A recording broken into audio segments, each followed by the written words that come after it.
They raised millions, promised innovation and built communities, and then they vanished. No goodbye, no refund, just silence.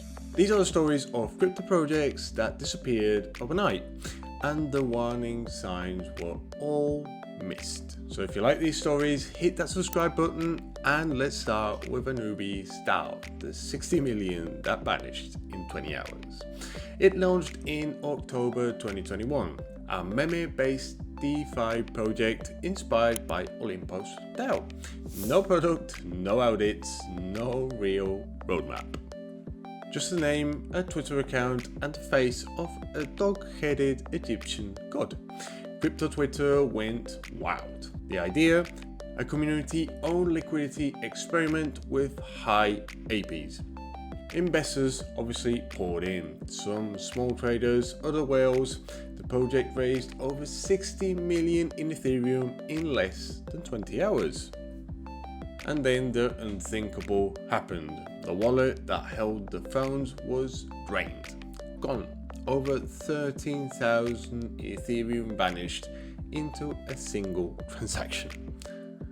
The developers? Silence. The Telegram deleted, and the website never existed. Forensics tracked the funds to a wallet, then to a Tornado Cash. No arrests, no refunds, just echoes. Warning signs? All of them. The lead thief was anonymous, going by Beerus. No team transparency, just FOMO, and a hard lesson in due diligence. But this isn't all, because here we've got the Squid Game that pretty looks the same as the series. In October 2021, at the peak of Netflix hit series Squid Game, an opportunity token emerged, Squid Game Token, as Squid. It positioned itself as a play-to-earn game. Each round would mimic the TV show as a deadly competition, and the winners will receive crypto rewards. That sounds quite good. The price surged from 1 cent to over $2,800 in less than a week. Mainstream news picked it up, CNN, CNBC, and even BBC, and something was off. Investors couldn't sell. The contract had a blacklist feature coded in. Only developers could withdraw. And the 1st of November of 2021, the devs drained the liquidity pool. Over 3.3 million was pulled in minutes. And obviously then the token completely crashed from thousands to $0.0007 instantly. But what happened to developers? They gone. The website went offline and the social media was deleted. And to make it worse, the white paper was filled with spelling errors and their team bias was fake. And people still bought it. Why? Because of hype.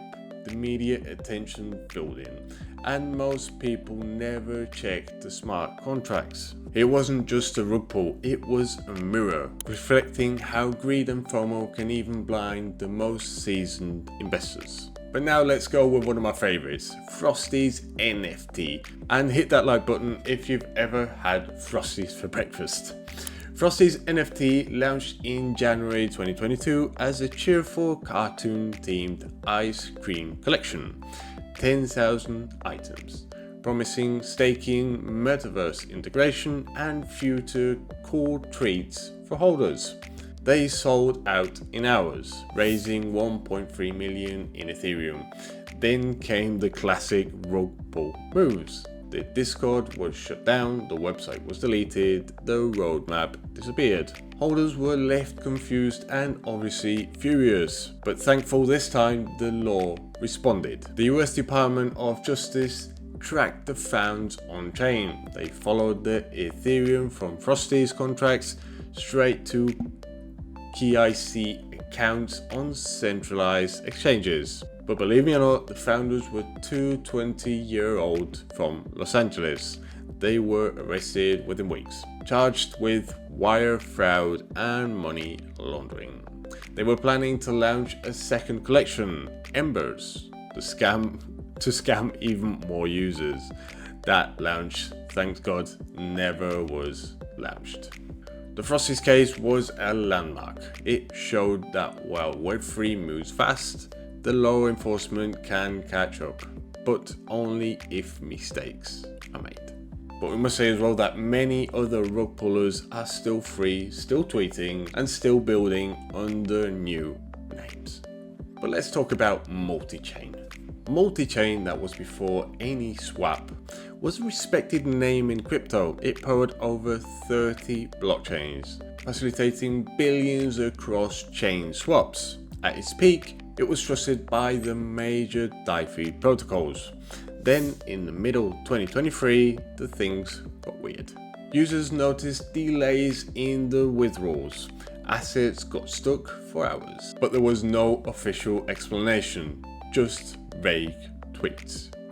But then came the bombshell. The CEO, Sanjun, had been arrested by the Chinese authorities. He was the only person with access to the back-end infrastructure. That meant no one, not even the team, could move funds, restore services, or fix bugs. Over 130 million in users' assets were effectively frozen. Bridges shut down.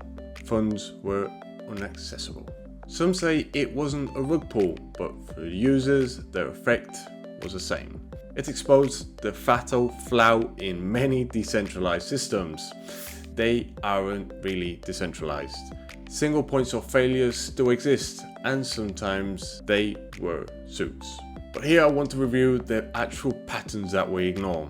Different change, different coins, different teams, same result.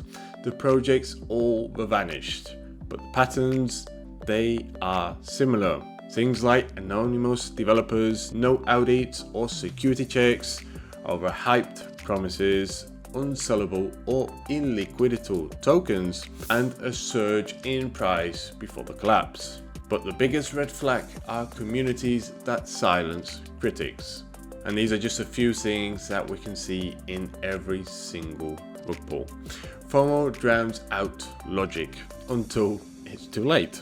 And by the time you hear it's not a rug pull, it usually is. And we must say that crypto obviously is still a wild frontier. There's innovation, there's hope, but there's also deception. Every rug pull starts with a promise, every scam starts with a story, and every disappearance leaves behind a trail, not just on blockchain, but in trust. So our recommendation is always to research deeply, ask questions, and if something feels off, maybe it is. And please drop your worst rug story in the comments and subscribe for more true stories from the Web3 jungle.